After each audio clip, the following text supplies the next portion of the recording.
সুপ্রিয় শিক্ষার্থীবৃন্দ, আসসালামু আলাইকুম ওয়া রাহমাতুল্লাহ। সবাই ভালো আছো? কারণ তোমাদের গত ক্লাসে যা শিখিয়েছিলাম সেই ক্লাসটা নিয়েই শুরু করতে যাচ্ছি। দেখেছো কিভাবে ইলেকট্রন দান করে, গ্রহণ করে? তোমরা আশা করি ডায়াগ্রাম বা চিত্রের মাধ্যমে করে এনেছো। কি করনি বলো? আমি গত ক্লাসের যে হোমওয়ার্ক ছিল সেটা আমার সম্মানিত গাইড টিচার তাকে রিকোয়েস্ট করব যেন চেক করে। আশা করি তোমরা করেছো, তোমরা অনেক লক্ষ্মী, সবাই সাক্ষী। চলো যাই, হোমওয়ার্কটা মিলিয়ে নেই। আমি ম্যাগনেসিয়ামের সাথে ক্লোরিনটা দেখাতে চাই, পটাশিয়ামের সাথে ফ্লোরিন মিলিয়ে নেই কি হয়েছে। প্রথম ধাপ, আমি এখন গত দিনের মতো ডিটেলস লিখব না। প্রথম ধাপ ছিল মৌলগুলোর ইলেকট্রন বিন্যাস করা। 2 8 8 1, এই যে 1। ফ্লোরিন 9, দেখো 2 7, এই যে যোজন ইলেকট্রন। এর একটা দরকার 8 হওয়ার জন্য, আর এর একটা ছেড়ে দেওয়ার দরকার 8 হওয়ার জন্য। ফলে দেখো পটাশিয়াম একটা ইলেকট্রন দান করা হবে K+।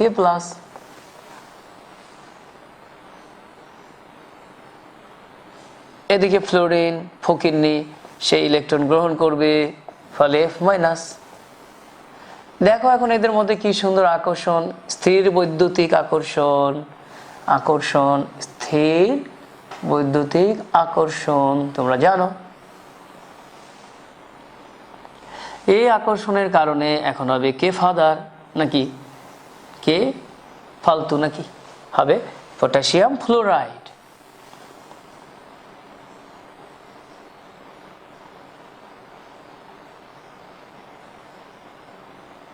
Potassium fluoride.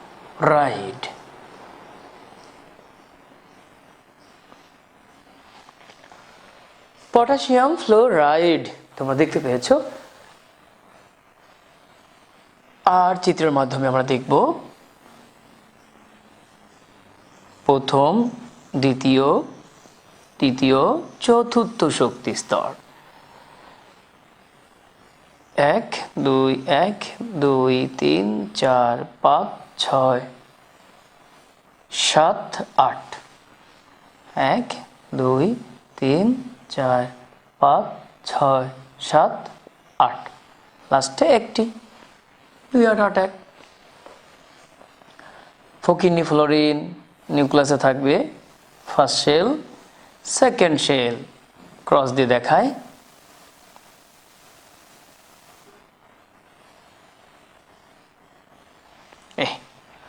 এখন তোমরা জানো এই ইলেকট্রনটা এক্সাইটেড, সে কি করবে, এখন এখানে যাওয়ার জন্য পাগল হয়ে যাবে, ফলে এই ইলেকট্রন এখানে যাচ্ছে। তাহলে কি হচ্ছে বলো? পটাশিয়ামের শেষ শেলে ইলেকট্রন থাকছে না, ফলে একটি শেল কমে যাচ্ছে। তৃতীয়, আমরা দেখে নিই কি অবস্থা। প্রথম শেলে 2টি, দ্বিতীয় শেলে 8টি, তৃতীয় শেলেও 8টি, কারণ একটিতে চলে গেল, তাই শক্তি স্তর নেই। আর তখনই সে প্লাস হয়ে যাবে। অপরদিকে ফ্লোরিন এই ইলেকট্রন গ্রহণ করছে,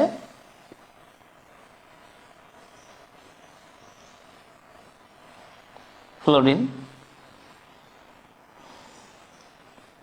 প্রথম শেলে 2টি, দ্বিতীয় শেলে 7টি, ফলে একটি ইলেকট্রন এখানে এসেছে, সেই এক্সাইটেড ইলেকট্রন তোমরা দেখতে পাচ্ছ এখানে। এক্ষেত্রে সে হবে মাইনাস, ফলে তাদের মধ্যে হলো K+, F-। Potassium ion, fluoride ion হবে KF। এটাকেই বলা হয় ক্যাটায়ন।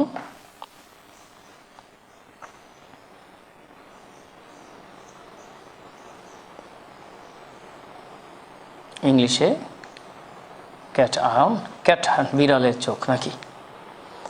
আর এটাকে ফ্লোরিনকে বলা হয় অ্যানায়ন।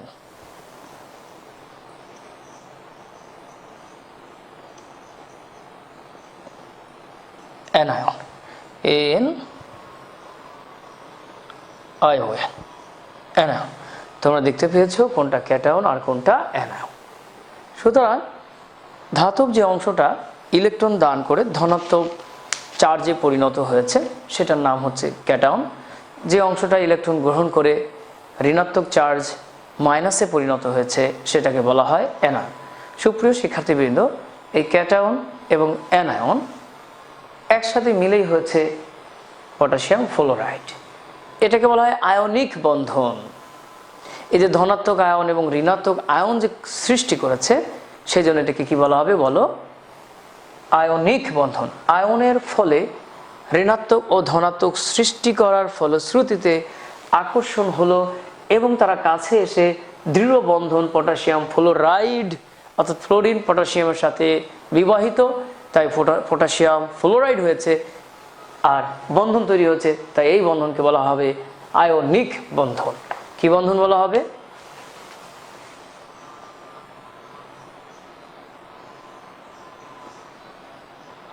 আয়নিক বন্ধন। আয়নিক বন্ধন। সুপ্রিয় শিক্ষার্থীবৃন্দ, তোমরা আশা করি সৃষ্টি করবে না কোনো দ্বন্দ্ব। এভাবে করলে তোমাদের স্যার এবং আমি করব পছন্দ। প্রথম স্টেপ ইলেকট্রন বিন্যাস, সেখান থেকে ডিসিশন নিব, সিদ্ধান্ত নিব কে কয়টি ইলেকট্রন দান করবে, কে কয়টি ইলেকট্রন গ্রহণ করবে। এরপর ইলেকট্রন দেওয়া নেওয়া অর্থাৎ ক্যাটায়ন অ্যানায়ন দেখানো, এরপর ডায়াগ্রাম বা চিত্রের মাধ্যমে এরকম উপস্থাপন। তাহলে হয়ে যাবে ঐতিহাসিক বন্ধন। যদি অধাতু অধাতুর মধ্যে বন্ধন হয়, যেমন hydrogen hydrogen, oxygen oxygen, chlorine chlorine বা হাইড্রোজেন অক্সিজেন হাইড্রোজেন, তাহলে সেই বন্ধনকে বলা হয় সমযোজী বন্ধন। সেক্ষেত্রে ইলেকট্রন শেয়ার করে হয়। তোমরা দেখে নিবা একটা হাইড্রোজেন নিউক্লিয়াস, তার একটা ইলেকট্রন আছে এই, আর একটা হাইড্রোজেন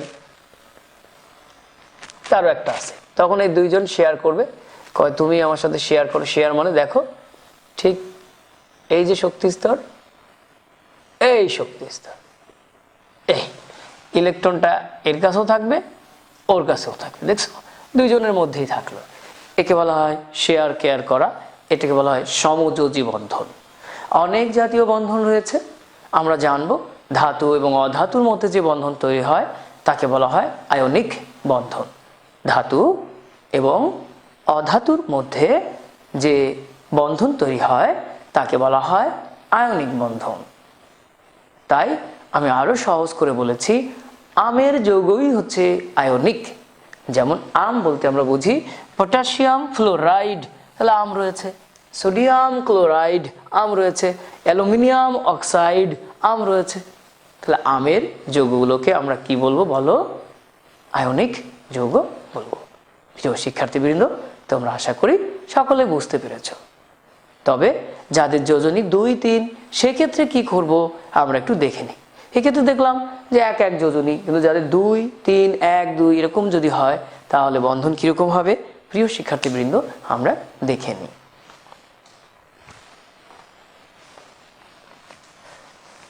যেমন ম্যাগনেসিয়াম আর ক্লোরিন। ম্যাগনেসিয়ামের যোজনী 2, ক্লোরিনের যোজনী 1। যখন তারা যৌগ গঠন করবে তখন হবে ম্যাগনেসিয়াম ক্লোরাইড। ক্লোরিন এক্ষেত্রে ম্যাগনেসিয়ামের সাথে ম্যারিড হয়ে যাবে। দেখে নিই আমরা।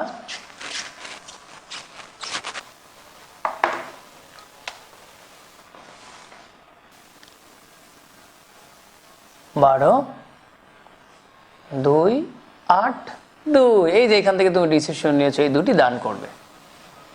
আর ক্লোরিন 17, 2, 8, 7 সে একটি গ্রহণ করবে, অর্থাৎ ম্যাগনেসিয়াম 2টি ইলেকট্রন দান করে অষ্টক হবে।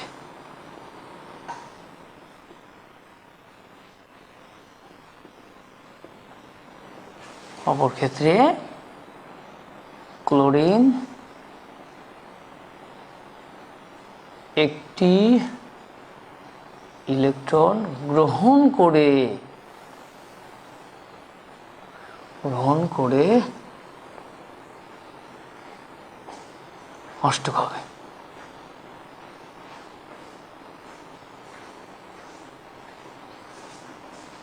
আর জিয়াদ স্যারের বাণী আমরা জানি, দিলে হয় ধনী আর নিলে হয় ঋণী।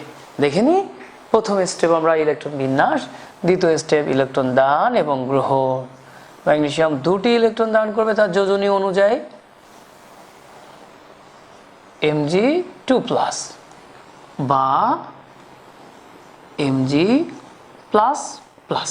খুশি, তুমি যেভাবে খুশি সেভাবে প্রকাশ করতে পারো। ক্লোরিন একটি ইলেকট্রন খাবে, যার যেটা দরকার সেই অনুযায়ী খাবে, বেশি কম না। এই ক্লোরিন মাইনাস। এখন চিন্তা হচ্ছে গিয়ে যে এ ছাড়লো দুটি, এ খেলো একটি, তাহলে কিভাবে বেঁধেছে জুটি? নিশ্চিত রয়েছে ত্রুটি, কারণ মন দেওয়া নেওয়া তো সমান হয়নি। মন দেওয়া নেওয়া বলতে বুঝি যেটা, তুমি বইতে 100% মন দিলে না, তাহলে বই থেকে তুমি কোনো সুবিধা পাবে না। পড়াশোনায় তোমার মনোযোগ নেই, তাহলে লেখাপড়া ঠিক হবে না। মনকে 100% বইয়ের মধ্যে, পড়াশোনার মধ্যে দিতে হবে। তেমনিভাবে ইলেকট্রন দেওয়া নেওয়ার ক্ষেত্রে সমান সমান হতে হবে। ও যে কটা ইলেকট্রন দিবে ওকে সেই কটাই গ্রহণ করতে হবে। কিন্তু ক্লোরিনের বাপেরও ক্ষমতা নেই একা দুটি ইলেকট্রন গ্রহণ করা, কারণ তোমরা জানো 7টা থেকে 8টা হওয়ার জন্য একটা বাকি। তাহলে কেন বলো সে দুটি গ্রহণ করবে? যে 7টা রয়েছে একটি খাবে, আর ও যেহেতু দুটি ইলেকট্রন বাড়তি, সে জাকাত হিসেবে দুটি ইলেকট্রনই দান করবে। তাই ম্যাগনেসিয়াম বলবে দেখো আমার দুটো ইলেকট্রনই দান করতে হবে। হ্যাঁ, ক্লোরিন বলবে দেখো আমার একটি ইলেকট্রনই গ্রহণ করতে হবে। হ্যাঁ, ম্যাগনেসিয়াম বলবে এটা কোনো কথা, আমি তো দুটি দিবই দিব। ক্লোরিন বলে আমি তো একটি নিবই নিব, তাহলে কি হবে? রাগারাগি হবে।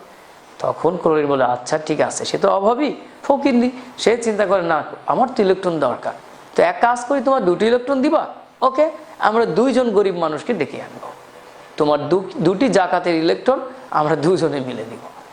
আর একটা ক্লোরিন সেও একটা নিবে, আমি একটা ক্লোরিন আমি একটা নিব। তাহলে দুইজন ক্লোরিন বা দুটি ক্লোরিন দুটি ইলেকট্রন খাবে, 2Cl- হবে। আর ম্যাগনেসিয়াম একাই দুটি ইলেকট্রন দান করবে, ফলে ম্যাগনেসিয়াম 2+ হবে। দেখিনি তাদের বন্ধন গঠন প্রক্রিয়া। আমরা প্রথম স্টেপ দেখলাম ইলেকট্রন বিন্যাস, দ্বিতীয় স্টেপ দেখলাম যে ইলেকট্রন দেওয়া নেওয়া। কিন্তু এখন আমরা যেটা করব সেটা হচ্ছে সমতা করব, অর্থাৎ ইলেকট্রন দেওয়া নেওয়া, ব্যালেন্স করা, সমান ইলেকট্রন দেওয়া নেওয়া হবে। দেখো ম্যাগনেসিয়াম দুটো ছেড়েছে, ক্লোরিনকে একটি খেতে হবে, কিন্তু এক্ষেত্রে ম্যাগনেসিয়াম চাপাচাপি করছে, আমার দুটি ইলেকট্রনই তোমাকে গ্রহণ করতে হবে। সেই জন্য ম্যাগনেসিয়াম আবার আরেকটি ধাপ, ম্যাগনেসিয়াম মনে করো দুটি ইলেকট্রনই দিল, কারণ ম্যাগনেসিয়াম 2+ হলো। এক্ষেত্রে দুটি ক্লোরিন, একটা ক্লোরিন তো একটি খায় Cl- হয়েছে, তাহলে দুটি ক্লোরিন আরেকটি ক্লোরিন যদি আসে, দুটি ক্লোরিন দুটো ইলেকট্রন খেয়ে 2Cl- হবে। তখন তাদের মধ্যে দেখো ম্যাগনেসিয়াম ওই উপরে প্লাস মাইনাস আর হিসাব করব না, বুঝবো দুটো প্লাস আর দুটো মাইনাস মিলে, দুটো প্লাস আর দুটো মাইনাস মিলে নিউট্রাল হয়ে যাচ্ছে। বা এরকম লিখতে পারো 2+ আর 2 × 1-, তার মানে 2+, 2- মিলে কি হবে? 0, মাইনাস মাইনাস প্লাস। তো এখন আমরা যদি 0 উপরে চার্জ হয়ে গেল 0, কিন্তু ম্যাগনেসিয়াম আর ক্লোরিন পাশাপাশি থাকলো, আর এই দুই এইখানে থই, ফলে ম্যাগনেসিয়াম ডাইক্লোরাইড বা ম্যাগনেসিয়াম ক্লোরাইড। এখানে কিন্তু ম্যাগনেসিয়াম 2 আর দুটি ইলেকট্রন দান করেছে, তাই ক্লোরিনের পাশে 2 চলে গিয়েছে। ক্লোরিন একা একটা খায়, তাই 1। তাহলে দেখো ম্যাগনেসিয়াম দুটি ইলেকট্রন দান করে ম্যাগনেসিয়াম 2+, আর একটা ক্লোরিন একটা ইলেকট্রন খেয়ে একটা Cl-, দুটি ক্লোরিন দুটি ইলেকট্রন খেয়ে 2Cl-। তাই বলে তোমরা Cl2- দিও না, এটা রং, এটা কাটা। মনে রাখবে সঠিক সহজ বাণী,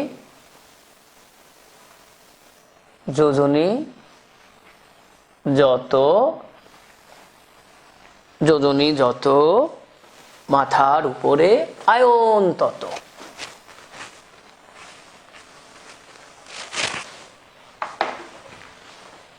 যোজনী যত মৌলের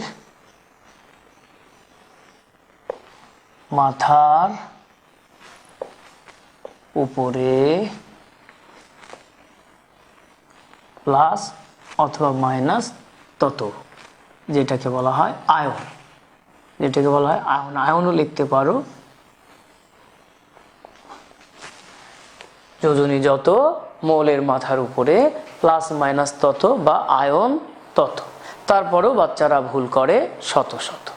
প্লিজ করবে না ভুল, তাহলে জীবনে আসবে না বসন্তে ফুল। এখন দেখো আমরা জানলাম ম্যাগনেসিয়াম দুটি দিল আর দুটি ক্লোরিন দুটি খেলো, তাই MgCl2। তাই ম্যাগনেসিয়াম ক্লোরাইডে একটা ম্যাগনেসিয়াম দুটো ক্লোরিন পরমাণু রয়েছে। এখন চিত্রের মাধ্যমে আমরা এটা উপস্থাপন করব।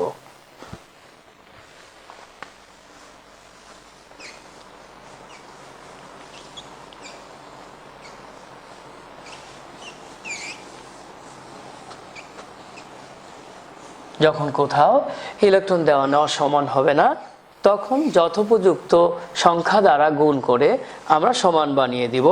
যেমন আমরা গণিতে অপনয়ন পদ্ধতি পড়েছি তখন, বা প্রতিস্থাপন পদ্ধতি দেখেছি, তখন আমরা গুণ করে সমান করে যোগ বিয়োগ করে নিয়েছি। ঠিক সেরকম প্রিয় শিক্ষার্থী বন্ধুরা, আমরা চিত্রের মাধ্যমে দেখে নিই কীভাবে ম্যাগনেসিয়াম এবং ক্লোরিন নিজেদের মধ্যে বন্ধন তৈরি করে। Magnesium third shell, 1 2 3 4 5 6 7 8, 1 2। এখন দেখো দুইটা ক্লোরিন,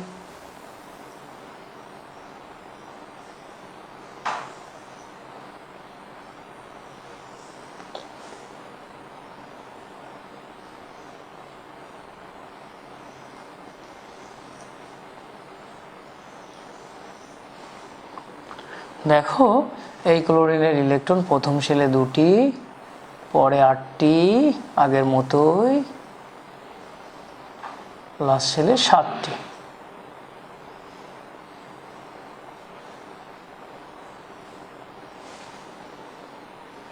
ক্ষেত্রেও সেম।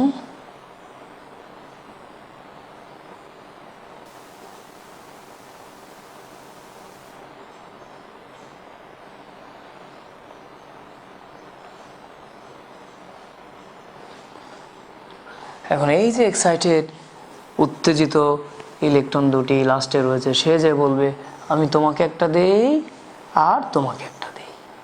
এভাবেই কিন্তু দুটি ক্লোরিনের সাথে ম্যাগনেসিয়াম দুটি ইলেকট্রন শেয়ার করছে, শেয়ার না দান করছে। তাহলে তার দৃশ্য হবে এরকম।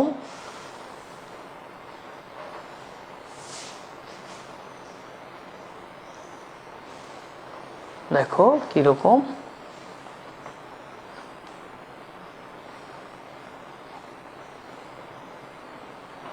5 6 7 8। তার লাস্টের শেলা থাকবে না, যেহেতু দুটি ইলেকট্রন দান করে দিয়েছে। এখন হবে 2+। অপর দিকে ক্লোরিন, আমরা একবারে 2Cl- দিতে পারি, কিন্তু প্রথম তো তোমরা, তাই একটু দেখিয়ে দিচ্ছি।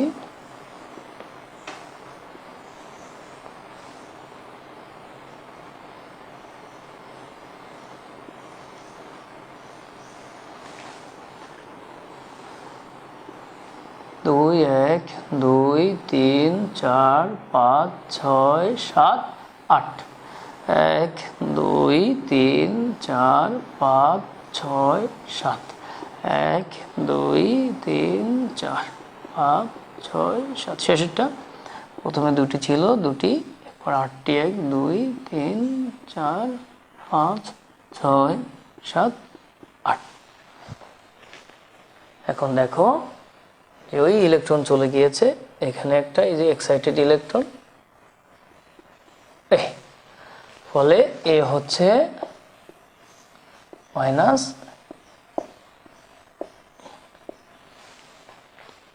অর্থাৎ তোমরা যদি বা পাশাপাশি বসিয়ে এইভাবে দিতে পারো, ফার্স্ট শেল সেকেন্ড শেল,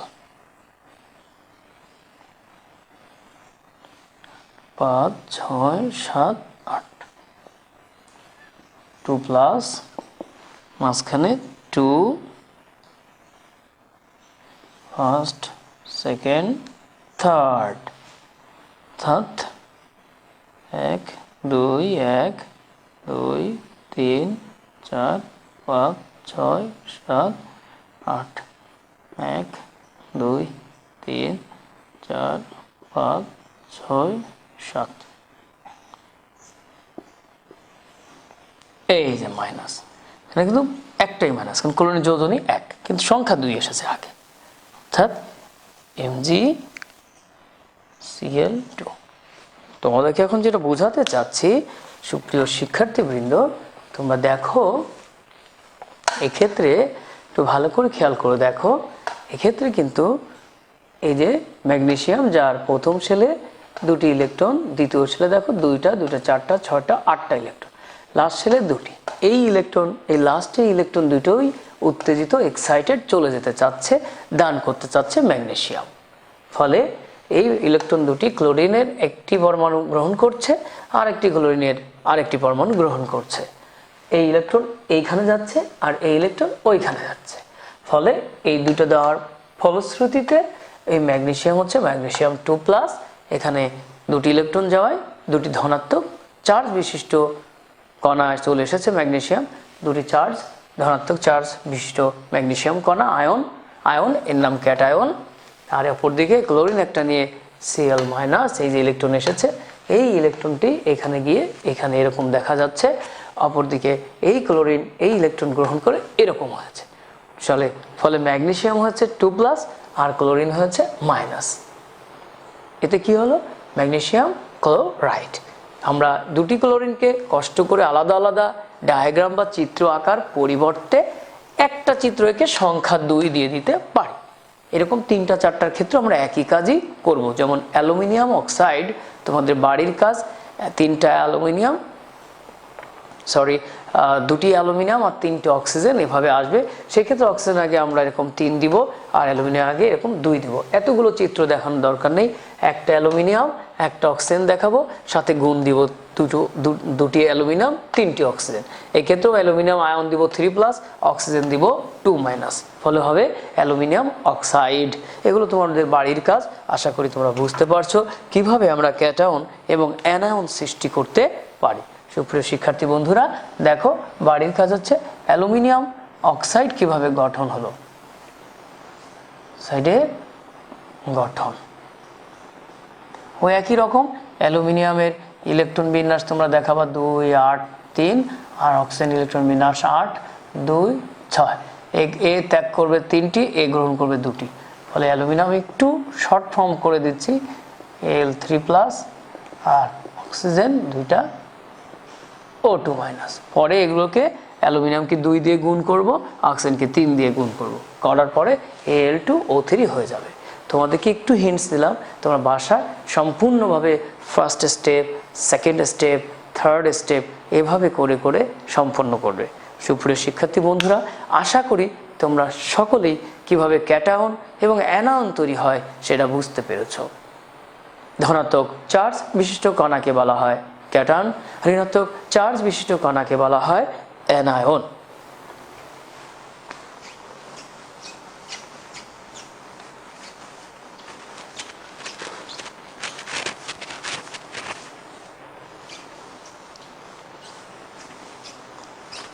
তোমরা দেখে নিয়েছো কিভাবে আসলে বন্ধন গঠন হয়, এবং তোমাদের হোমওয়ার্কের সাথে এটা মিলিয়ে নিয়েছো। হোমওয়ার্ক হিসেবে আগামী দিনে থাকবে অ্যালুমিনিয়াম অক্সাইডের গঠন চিত্র। তবে তার আগে আমি কিছু জিনিস তোমাদেরকে বলে দিচ্ছি। সবাই তোমরা টেক্সট বইটা বা বোর্ড বইটা খুলো।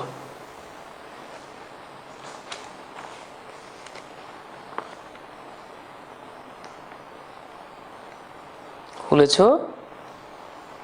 পেজ নাম্বার তোমরা দেখো 50। 4। এখানে দেখো কে কয়টি ইলেকট্রন দান করছে, কার শক্তি স্তর কত, এগুলো সব লেখা রয়েছে। তোমরা জানো পরমাণু আধান নিরপেক্ষ, ইলেকট্রন দানও করে না গ্রহণও করে না, এরকম অবস্থা না।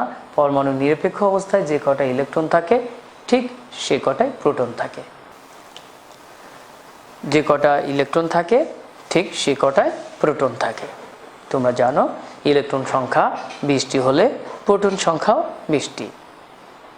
তাই পজিটিভ চার্জ যদি 20 হয় আর নেগেটিভ চার্জ যদি 20 হয়, একজন আরেকজনের চার্জকে নিউট্রালাইজ করে, প্রশমিত করে, নিউট্রাল করে ফেলে, এই জন্য তারা নিরপেক্ষ হয়ে যায়। আর ইলেকট্রন দেওয়া নেওয়ার পরে যখন আয়ন হয় তখন কিন্তু আয়নগুলো উত্তেজিত অবস্থায় থাকে। যখন ধনাত্মক আয়ন হয় তখন সে ঋণাত্মক আয়নকে খুঁজে বেড়ায়, আবার যখন ঋণাত্মক আয়ন হয় তখন ধনাত্মক আয়নকে খুঁজে বেড়ায়। আর যখন ধনাত্মক আর ঋণাত্মক পাশাপাশি আসে তখন তারা নিরপেক্ষ হয়ে যৌগ গঠন করে, আর তখনই হয় নিষ্ক্রিয় গ্যাস। এভাবে তারা নিষ্ক্রিয় গ্যাসের কাঠামো অর্জনের মাধ্যমে স্থিতিশীলতা অর্জন করে। অর্থাৎ তোমার অনেক অভাব, তোমার টাকা পয়সা নেই, তাহলে তুমি কি করবে? কাজ কাম করে তুমি অনেক টাকা অর্জন করে তুমি স্থিতিশীল হবা, অর্থাৎ তুমি খাবার দাবার ঘর বাড়ি ভালো বানাবা, তুমি সুস্থ থাকবে, ভালো থাকবা। এটাকে বলা হয় স্থিতিশীলতা। ঠিক ওদের ক্ষেত্রে টাকা পয়সা না, ওদের ইলেকট্রন দেওয়া নেওয়া, ইলেকট্রন দেওয়া নেওয়ার মাধ্যমে এরাও এরকম স্থিতিশীলতা অর্জন করবে। তাহলে বুঝতে পেরেছি প্রিয় শিক্ষার্থী বন্ধুরা। এখন দেখো পেজ নম্বর 54-এ রয়েছে সোডিয়াম একটা ইলেকট্রন দান করে, সোডিয়াম প্লাস। তোমাদের বইতে এই সোডিয়াম প্লাসকে যেভাবে লিখে দিয়েছে তোমরা দেখে ভয়ও পেতে পারো, নাও বুঝতে পারো। এই একই কথা দেখো, ডান পাশে কোনো সংখ্যাকে বামে নিয়ে আসলে প্লাস থাকলে মাইনাসই হয়। এই প্লাস ইলেকট্রনকে আমরা মাইনাস ইলেকট্রন দিয়ে Na প্লাস লিখতে পারি। তো আমি এইভাবে তোমাদেরকে দেখিয়েছি, তাহলে সহজ হবে। কারণ সোডিয়াম একটা ইলেকট্রন দান করে সোডিয়াম প্লাস, আর ফ্লোরিন গ্রহণ করে ফ্লোরিন মাইনাস। এই পদ্ধতি হচ্ছে সহজ। দান করা মানে মাইনাস করা, মানে ছেড়ে দেওয়া, আর গ্রহণ করা মানে অ্যাকসেপ্ট করা প্লাস। কিন্তু এটা এইভাবে দিলে অনেক সময় তোমরা কনফিউশনে পড়ে যাবে, তাই বুঝবে না সেই ক্যালকুলেশন। আমি চাই না এ ধরনের কনফিউশন। এই কনফিউশন যেন না হয় সেই জন্য আমার এই সহজ ক্যালকুলেশন। দেওয়া মানে মাইনাস আর নেওয়া মানে প্লাস। আর জেড হকের বাণী, জেড হকের বাণী কি জানি? দিলে হয় ধনী, নিলে হয় ঋণী। এই যে দিলে ধনাত্মক, নিলে ঋণাত্মক। তাহলে আশা করি আর কোনো সমস্যা তোমাদের হবে না। এই অধ্যায় পাঠ শেষে আমরা কি শিখলাম দেখো। পরমাণু বিভাজ্য, ইলেকট্রন প্রোটন নিউট্রন এসে বিভাজ্য হয়, এটা আমরা দেখেছি। সেই ঐতিহাসিক ঘটনা, আগের দিনের বিজ্ঞানীরা ডেমোক্রিটাস, অ্যারিস্টটল অনেক কথাই বলেছে যে নিরবিচ্ছিন্নভাবে বিভাজ্য। আবার কেউ বলেছে না, অ্যাটমস যা ভাগ করা যায় না। অনেক কথাই শুনেছি, কিন্তু প্রকৃতপক্ষে পরমাণু কি বিভাজ্য। পরমাণু কেন্দ্রে রয়েছে নিউক্লিয়াস। নিউক্লিয়াসে ধনাত্মক আধান বিশিষ্ট প্রোটন ও আধান নিরপেক্ষ নিউট্রন রয়েছে। পরমাণু ভরের প্রায় পুরোটাই নিউক্লিয়াসে থাকে। ঋণাত্মক আধান বিশিষ্ট ইলেকট্রনকে নিউক্লিয়াসকে কেন্দ্র করে নির্দিষ্ট কক্ষপথে ঘোরে। ইলেকট্রন ও নিউক্লিয়াসের মধ্যবর্তী জায়গা ফাঁকা। প্রকৃতপক্ষে পরমাণুর বেশিরভাগ জায়গায় ফাঁকা থাকে। প্রথম কক্ষপথে সর্বোচ্চ 2টি, দ্বিতীয় কক্ষপথে সর্বোচ্চ 8টি, তৃতীয় কক্ষপথে সর্বোচ্চ 18টি ইলেকট্রন থাকতে পারে, আমরা জেনেছি। কক্ষপথগুলোকে শক্তি স্তর বলা হয় বা অরবিট বলা হয়। সর্বশেষ কক্ষপথে যে কটি ইলেকট্রন থাকতে পারে ঠিক সেই কটি ইলেকট্রন যদি ওই শক্তি স্তরে থাকে তাহলে সেই কক্ষপথ পূর্ণ থাকে। যেমন তৃতীয় শক্তি স্তরে 18টি ইলেকট্রন থাকতে পারে, যদি 18টি থাকে তাহলে ওই কক্ষপথ পূর্ণ। এরকম পরমাণুগুলো বেশ নিষ্ক্রিয় হয়। ইলেকট্রন গ্রহণ বা বর্জনের মাধ্যমে পরমাণুতে স্থিতিশীলতা অর্জন হয়। সুতরাং পরমাণু স্থিতিশীলতা ইলেকট্রন গ্রহণ বর্জনের মাধ্যমে গ্রহণ করে এবং তারা আয়নে পরিণত হয়। সেই আয়ন দুই প্রকার, একটা ধনাত্মক আয়ন যাকে ক্যাটায়ন বলছি, আর একটা ঋণাত্মক আয়ন যাকে অ্যানায়ন বলছি। প্রিয় শিক্ষার্থী বন্ধুরা, তোমরা তাহলে বুঝতে পেরেছো কিভাবে আমরা এই চ্যাপ্টারটি আত্মস্থ করব। অতি গুরুত্বপূর্ণ টপিকস। প্রথমে জেনে নাও যে জন ডাল্টনের থিওরিটা কি ছিল, জন ডাল্টন কি বলেছে। সবচেয়ে বড় কথা পার্ট 4 থেকে 6 পারমাণবিক সংখ্যা, ভর সংখ্যা ও আইসোটোপ 99% ইম্পর্টেন্ট। পরীক্ষায় মিছিল করতে করতে আসবো এবারের পরীক্ষায় আসবো, সুতরাং বি কেয়ারফুল। এবার রয়েছে আইসোটোপ কি, আইসোটোপের ব্যবহার।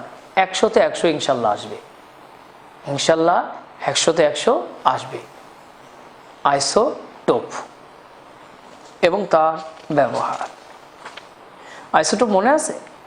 আইসো মানে ইকুয়াল, টোপ মানে প্রোটন। আসলে টোপ মানে স্থান, কিন্তু আমরা বলেছি সহজ, আমরা বাঙালি, আমরা ভুল করব কেন খালি খালি। আইসো মানে সমান, টোপ মানে লাস্টে পোয়া, প্রোটন সমান। যে সকল পরমাণুর প্রোটন সমান তাদেরকে আইসোটোপ বলে। যেমন কার্বন 12, কার্বন 13, প্রোটন সমান। নিউট্রন ভিন্ন হতে পারে, যেমন হাইড্রোজেন 1, ডিউটেরিয়াম 2, ট্রিটিয়াম 3। এরা সবাই একই মৌল, তাদের প্রোটন শুধু ভিন্ন, নিউট্রনও ভিন্ন। প্রোটন একই, ভর ভিন্ন, নিউট্রনও ভিন্ন। এটা হচ্ছে নিউট্রন, এটা প্রোটন, এটা ম্যাস বা ভর। তাহলে এরাও আইসোটোপ। হাইড্রোজেনের 7টি আইসোটোপ পাওয়া যায়। তোমাদের স্টেবল আইসোটোপ 3টি হাইড্রোজেনে দেখানো হয়েছে, হাইড্রোজেন, ডিউটেরিয়াম আর ট্রিটিয়াম। আর ইলেকট্রন বিন্যাস, কোথায় কোন শক্তিতে ইলেকট্রন থাকে, 100-তে 100 ইম্পর্টেন্ট। আর ক্যাটায়ন অ্যানায়নের মাধ্যমে কীভাবে বন্ধন গঠন হয়, যেমন সোডিয়াম ফ্লোরাইড লাস্টে দেখিয়েছি। এখানে রয়েছে sodium chloride, potassium chloride, magnesium chloride, magnesium oxide, aluminium oxide. আশা করি তোমরা সেই অনুযায়ী শিখে আসবে। চ্যাপ্টারটা আসলেই মজা, না বুঝলে বোঝা এবং সাজা। আর যদি বোঝো, সবসময় তোমার জীবনে থাকবে তাজা। এই আশা, আকাঙ্ক্ষা, প্রত্যাশা ব্যক্ত করে উজ্জ্বল ভবিষ্যৎ কামনায় খোদা হাফেজ।